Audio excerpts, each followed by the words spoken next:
Star Wars. I'm not quite sure when they took over, but in the 80s, they had the Star Wars ride where you got to have a simulation of being in Lightspeed, and that was very interesting.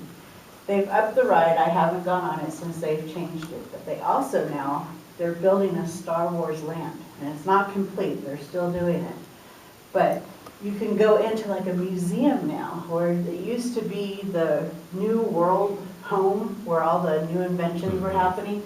I guess they've decided not to do that because technology is going so quickly that they can't foresee what's going on, so they've made a museum to Star Wars. And you can also meet the characters. And I got to meet my favorite character, Chewbacca. He is tall, he is furry, and he is lovable. Yes, do you have a favorite Star Wars character? And why? You've never watched Star Wars? Okay. Steve, do you have a favorite Star Wars character? Should be covered. Yeah, that's okay. I don't have a favorite Star Wars Okay. character, but what I do love is Mel Brooks' takeoff on Star Wars called Spaceballs. A complete parody. When my kids first watched it, I was like, painful trying to stay with them to watch the movie. You do that with your children sometimes. You just hang in there.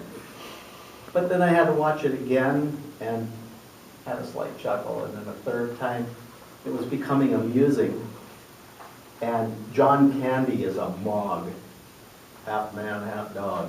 He's got this big tail that goes back here and there, always knocking stuff over. And in the movie, the villain is carrying on about how they're being messed with by John Candy and he's the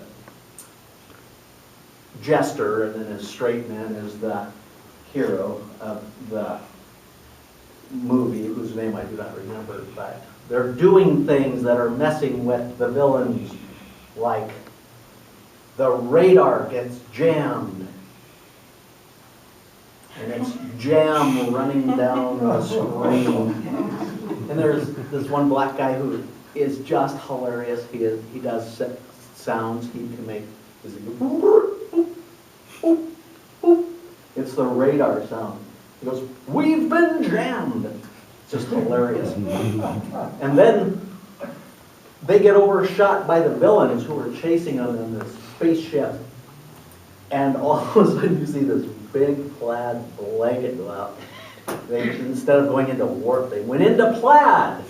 And they're gone. They've overshot us by miles. It is the most hilarious movie ever. That's my favorite part of it. Yeah.